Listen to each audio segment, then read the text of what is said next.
Bonjour les amis, restez jusqu'à la fin de l'histoire et vous trouverez un cadeau à télécharger.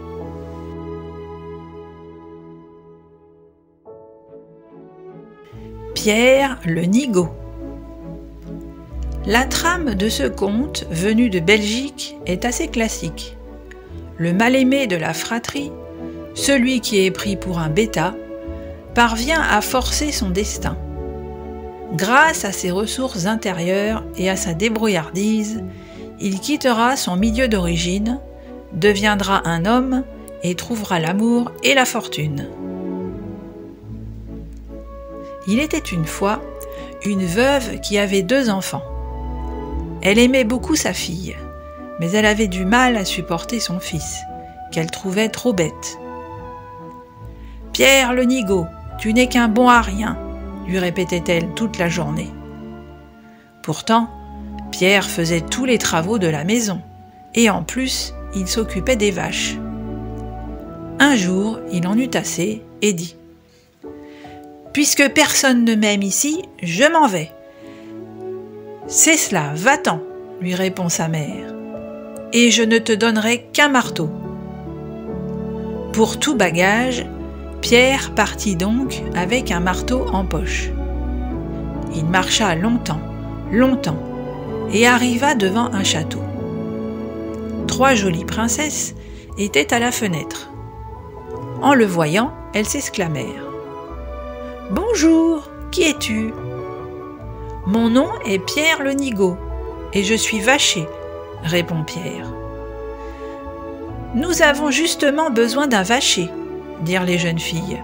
« Si tu veux, installe-toi ici, et tu travailleras pour nous. » Ainsi, le lendemain, dès l'aube, Pierre le Nigaud mena au champ les vaches du château. Au coucher du soleil, alors qu'il rassemblait son troupeau, un cavalier vêtu d'un costume en argent apparut et galopa jusqu'à Pierre. « Que fais-tu ici ? » lui demanda-t-il en brandissant son épée.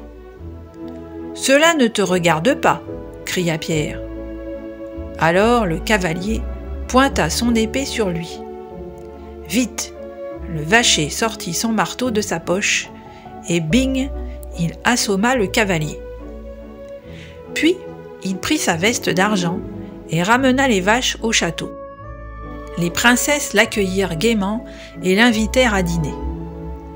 C'était la première fois de leur vie qu'elles mangeaient à la même table qu'un vacher. Elles aimaient vraiment beaucoup Pierre le Nigaud. Le lendemain, il emmena paître les vaches. Cette fois, au coucher du soleil, un cavalier vêtu d'une veste en or apparut. « Que viens-tu faire ici ?» gronda-t-il. « Cela ne te regarde pas » répondit Pierre. Le cavalier sortit son épée, mais bing, Pierre l'assomma d'un coup de marteau. Comme la veille, il prit la veste en or et revint au château où il partagea le repas des jeunes filles.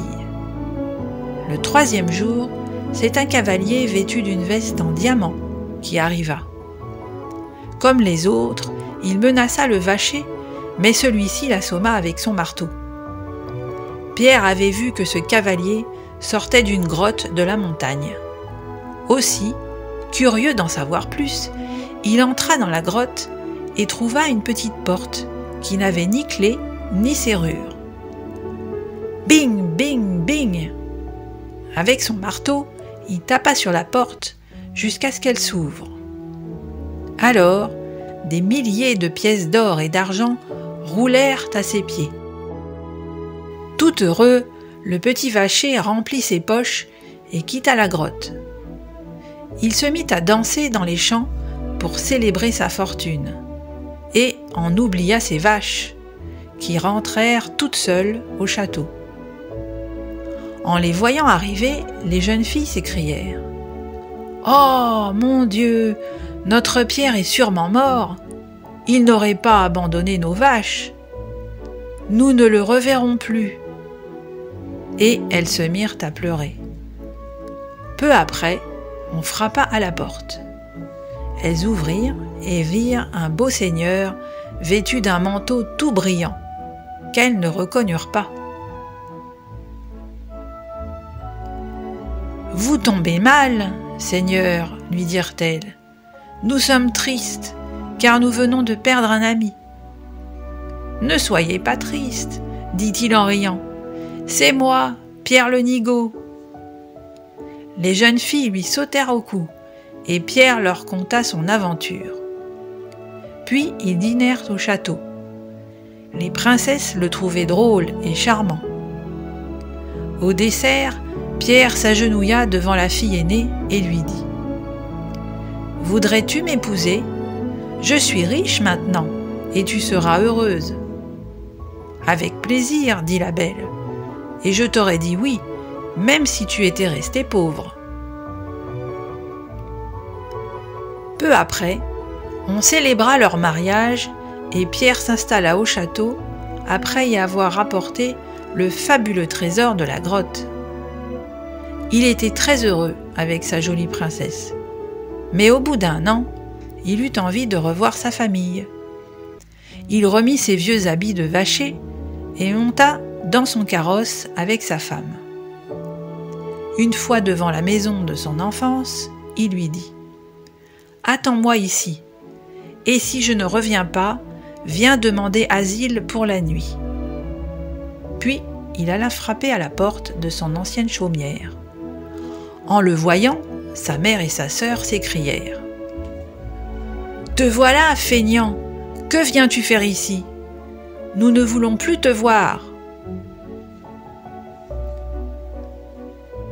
« Donnez-moi juste un morceau de pain et un lit pour la nuit, » supplia Pierre.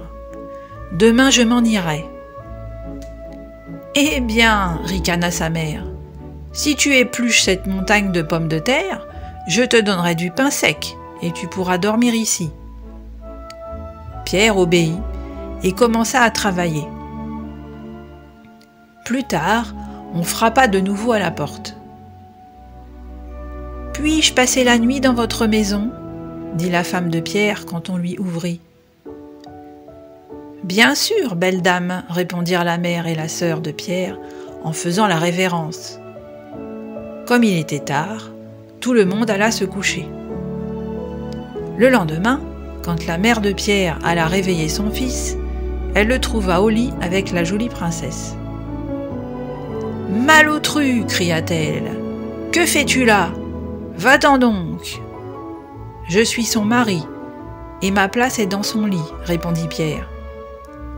« C'est vrai, » dit la princesse, « c'est mon mari. » La mère en resta muette de stupeur. Alors Pierre se mit à rire. « Après tout, mère, tout cela est arrivé grâce à toi.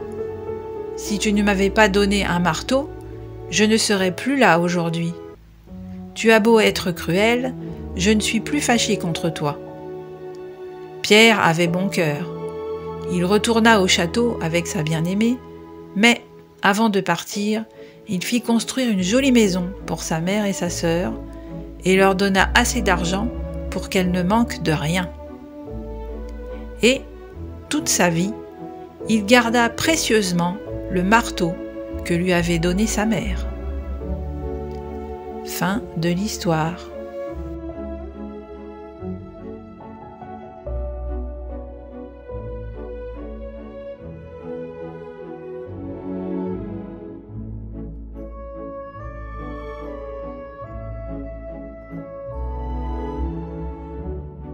Et pour ne louper aucune histoire, vous pouvez vous abonner à la chaîne, activer la cloche pour être informé des nouveautés et mettre un pouce en l'air. À très bientôt les amis!